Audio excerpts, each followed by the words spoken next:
হযরত বেলাল নাম সবাই শুনেছেন। বেলাল কালেমা পড়লেন, রাসূলকে এখনো ভালো করে দেখিনি। রাসূলের কালেমা পড়ে বেলাল রাতের বেলায় ছাড়া দিনের বেলায় ইবাদত বন্দেগী করতে পারে না। কাফেরেরা অত্যাচার করে, নির্যাতন করে, বেলাল রাতের বেলায় আল্লাহর গোলামি করে। একদিন মালিক দেখে ফেললেন বেলাল কার কাছে যেন সেজদায় পড়ে যাচ্ছে।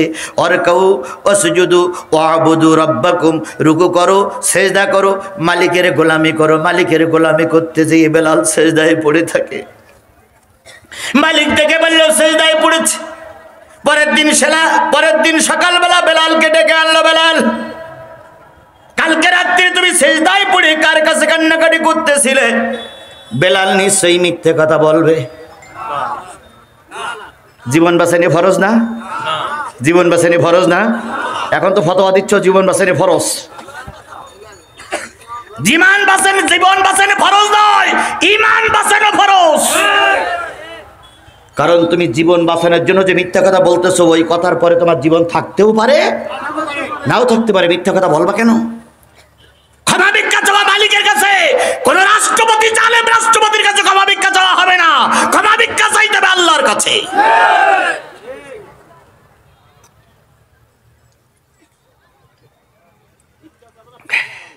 ভিক্ষা চালু আছে, ভিক্ষা দেবে, তার কোনো নিশ্চয়তা আছে? নিশ্চয়তা আছে। তাহলে তুমি ভিক্ষা চাবা কার কাছে? বেলাল ডাইরেক্ট বলে দিলেন আমি আল্লাহর গোলাম। সুবহানাল্লাহ। বেলাল কয়জন?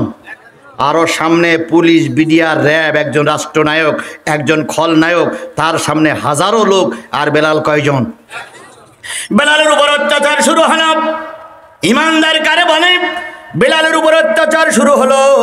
অত্যাচার সহ্য করতে না পেরে বেলাল বেহুশ হয়ে গেল।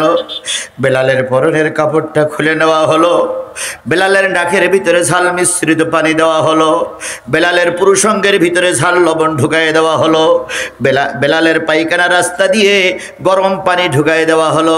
বেলাল চিৎকার করে আর বলে, মালিক যদি মরেও যায় মালিক, আমি যেন তোমারে ভুলে না যাই। এর নাম হলো ইমানদার। অবশেষে বেলালকে নিয়ে মরুভূমির বুকে বড় একটা পাথর চাপা দিয়ে রাখা হলো। হযরত বেলাল কথা বলতে পারে না, তবু কুল হু আল্লাহু আহাদ, আল্লাহু আহাদ, আল্লাহু আহাদ এতটুক কথা বলতে শুরু করেছে। আমার নবীর কানে সংবাদ চলে গেল, তোমার একজন কালেমা পড়া সাহাবী বেলাল খুব কষ্টের ভিতরে আছে। আবু বকরকে পাঠিয়ে দিল, আবু বকর যেয়ে দেখো তো বেলালের অবস্থা কি। খুঁজতে খুঁজতে মরুভূমির ভিতরে যেয়ে দেখে বেলালের বুকের পরে বিরাট একটা পাথর চাপানো। বেলাল ওখান থেকে কাঁদতেছে, আহাদ আহাদ আহাদ। আবু বকর যেয়ে বলতেছে, বেলাল তুমি কালেমা পড়েছ, দুনিয়ার কেউ সংবাদ পায়নি, মালিক সংবাদ পেয়ে গেছে। মালিক রসুলকে ইনফর্ম করেছে, রসুল আমাকে পাঠিয়ে দিয়েছে তোমার খোঁজ খবর নেওয়ার জন্য। বেলাল এবার আবু বকরের মুখে রসুলের কথা শুনে বলতেছে, আল্লাহর নবীর সাহাবী আবু বকর, আমার নবী কেমন আছে?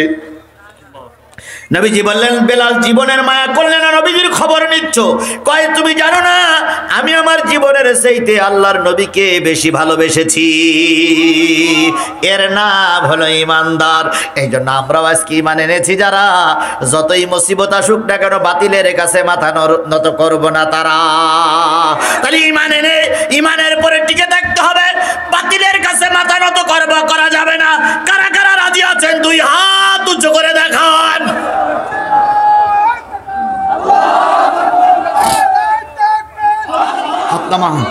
এবার বলুন তো, নভেম্বরের আজকে কয় তারিখ? ক্লাস 10 পর্যন্ত ছেলে মেয়েদের পরীক্ষা হচ্ছে। অনেকের পরীক্ষা হয়ে গেছে, অনেকের পরীক্ষা হবে, অনেকের পরীক্ষা হচ্ছে। কথা বলেন ঠিক না বেঠিক? এই ডিসেম্বরে পরীক্ষা দিয়ে তারা নতুন ক্লাস উঠবে। এখন ছাত্র যারা ভালো, তারা কি পরীক্ষা থেকে ভয় পাবে না আনন্দিত হবে? আনন্দিত হবে। ভালো করে পড়াশোনা করেছি, পরীক্ষায় পাশ করব, ভালো রেজাল্ট হবে, বই নেব, নতুন ক্লাসে বসবো। আর যারা ছাত্র হিসেবে খারাপ না, ওরা তাহাজ্জুদ নামাজ পড়ে দোয়া করতেছে, আল্লাহ করোনা আর একবার দিয়ে দাও। করোনার সময় কি পরীক্ষা হয়েছিল? কি পাস? Auto pass. সরকারও অটো পাস, ছাত্ররও অটো পাস।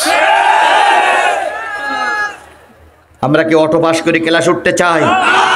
সরকার বাহাদুরকে বলি, দেশের মানুষ আপনাদের শত্রু না, দেশের মানুষকে আপনি শত্রু বানাইয়েন না। দয়া করে আপনি নিরপেক্ষ একটা নির্বাচনের ব্যবস্থা করুন।